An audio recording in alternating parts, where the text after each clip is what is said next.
Tabor, we're going to be talking through some Olympic golf, which I'm pumped about. Sheets, I'm pretty sure I remember correctly that you won a big golf tournament for the Olympics last time. I'm pretty sure you did, because I remember you had like a Siwoo Kim, because there was no cut or whatever, and he ended up shooting like 700 over, but it was all on one hole. No, it wasn't. It wasn't that one.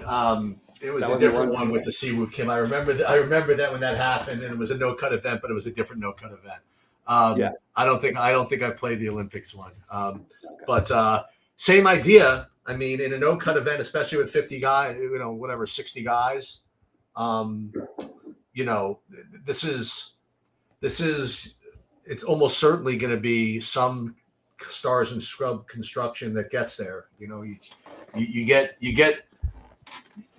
four rounds guaranteed. Forget of the big guys, that's important, but you get 4 rounds guaranteed to the little guys, so that if you play like a 6K guy or whatever, doesn't really have the same risk of getting smoked by a 7K guy as he usually does, Right. So you could get to these 12 5s, 10, 11 6s. Like if you wanted to play Scheffler, like you could do it easily, and because you don't need that much from these 6K guys to stay competitive with, say, the 7K guys, So, yeah. So I imagine that's what we're going to end up doing. Now, again, as usual, you can always make a case that if everybody's going to do that, if you can get away with a balanced build, that's terrific. The math is rough, man. It's like, if you're not going to play either Scheffler, Xander, Rory, or Mac or Morikawa or Rahm, I mean, what are you doing? You know what I mean? Like, right. So I'm probably going to end up eating it like everybody else and playing stars and scrubs type stuff, whatever the Sims help me get to. Like, I'm not going to force in like a balanced build. I mean, it's a short field with and there's a big gap. Like, there's some of these guys are just gross. You know what I mean? Mm-hmm. So it's I don't know. There's a name, by the way, that we haven't seen in a long time. We can talk about almost everybody in this field, but let's. I'm sharing my screen already. I guess we'll do normal. We'll go like tier by tier and see who we like, I suppose. Yeah. So the 10K range is interesting, because I think that I'm probably going to have a player from the 10K range in every one of my lineups. I do think that if you take these guys, you're saying 10K, they go up to 12.5.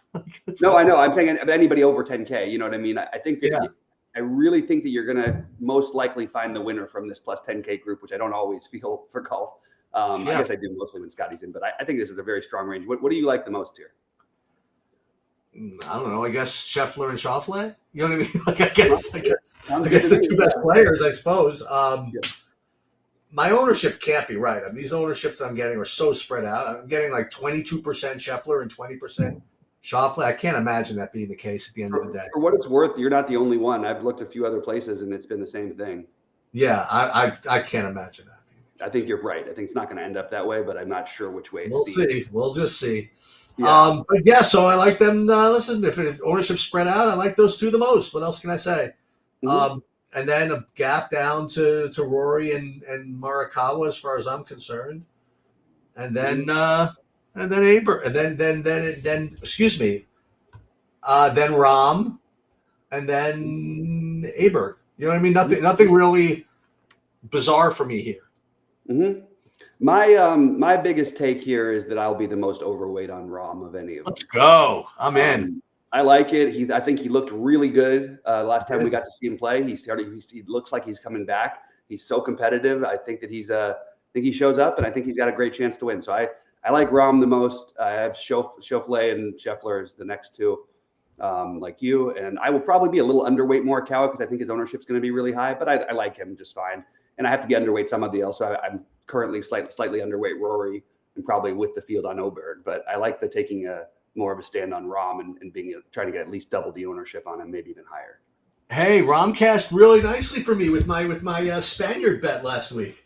Oh, that's right. That's right. I beat everybody by like 7 strokes. I beat him. I know. He crushed him. Actually, might have been more than that.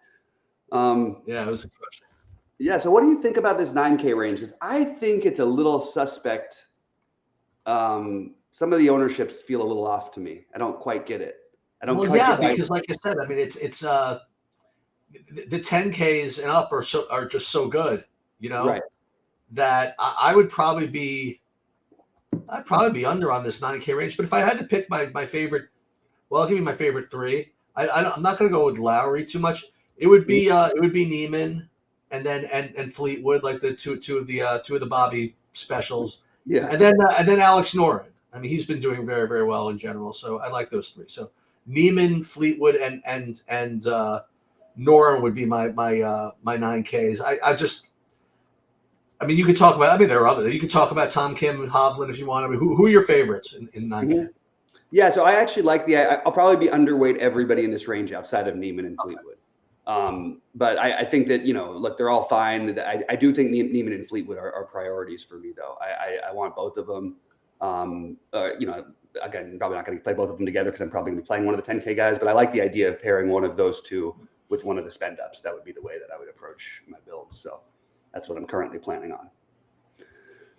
All right. Then we've got a big 8K range. And this is sort of what I meant, just like Noren has been good and has probably been underpriced for too long in DFS. But Noren, Lowry, and Tom Kim, even to some extent, I feel like they could have been 7,500 and I wouldn't have been surprised in this tournament. And for some reason, they're 9K and 9,800. That's sort of why I wanted to take a stand of going against it. What do you like down in this interesting 8K range? Okay. In the interesting 8K range, I like a couple of guys. Corey Connors would be my favorite. Then Benny On. I guess Hideki again, and Sepp Straka. I think all those are pretty good. Those would be my favorites. Yeah, I think that certainly makes some sense. My favorite is Fitzpatrick. I like guys, first of all, who have played in these competitions before, and not to say that there's a huge edge or anything like that. It's still golf, but I do think that there is, some guys come in a little more prepared. I thought Fitzpatrick started looking a little bit better, and I think I wanted to attack him while he's in this price range because it won't be long before he's going to be priced up near, he and Xander were like the same price like this time last year in most tournaments. I think he'll be back up near that range, maybe not quite that high, but I think he'll be back up there pretty soon. So he's my favorite. I think Hideki and Connors are my next two. I'm deciding what I want to do with Sepp Straka. My family's from Austria, so I'd like to be able to root for my Austrian brothers. But I don't have a very, very strong take outside of Matsuyama. I'm sorry, but especially outside of Fitzpatrick. But Matsuyama, Connors, Straka probably being the next guys for me. I just want to say though, I might have to reconsider the Wyndham thing because I think this is too cheap. I understand he has been bad lately. I think there's a very, very reasonable chance that he comes out and plays very well. So him being 4,600 less than the other guys, than Scotty, I just think that you can make a case for him. So I'll probably be underweight most of it, but I'm going to be, at least with the field, if not above, on Fitzpatrick, Matsuyama, Connors, and Straka as of right now. So there are, as we get into the 7K range, there are two guys that in my initial build, by the way, I have I'm well over the field on, like 60%. I mean, really over the field. And I tried to rerun it. I tried to get away from it. I just can't right now. Yep. So right now I have 61% Christian Bezadenhout. Yeah. I guess that means he's going to be popular, but I'm just going to just get so much more than everybody else that it's not going to matter. Mm-hmm. That's my favorite. And then the next one I have is a guy who really couldn't do anything for me last week. I mean, I ended up cashing the signature hole without him even close to making the cut. And he was just bad, but I'm getting 22% of Eric Van Rooyen. He literally he blew up. So I got some of that. And those are really the only two guys that I have more than 10% of. I have 60% Bezadenhout, 22% Van Rooyen, and then 13% actually of the Guido Migliosi. So those are my 3 7K guys. Yeah, so I actually do like this range. This is the one I plan to be overweight a few things on. My favorite play is Bezadenhout, but I'll probably just have him near the chalk because I think I'll have him 20% or so. I like Victor Perez a lot and love Højgaard. Højgaard is the one I'm probably going to be the most overweight the field. I think he's going to be like 5 or 6% owned, maybe a little higher. and I'm going to have him around 20%. So he's the one I'm taking more of a stance with. I did want to also mention Ryan Fox and Thorbjorn Olesen. Those are the ones I'm in on. But then I have the full. I've got the 25% of Matteo Manassaro. There it is. Once a very hyped guy who is starting to maybe find himself. So I'm going to go for the Manassaro down at 7K flat. All right. So under 7K. So my highest owned player right now in my 150 build is CT Pan. I'm getting 63.6% of him. I don't know if that's exactly what I'm going to end up doing, but that's where I am right now. And I just figured I'd put it out there so that I put it out there. So that's what I have right now: 63% CT Pan, and I don't think.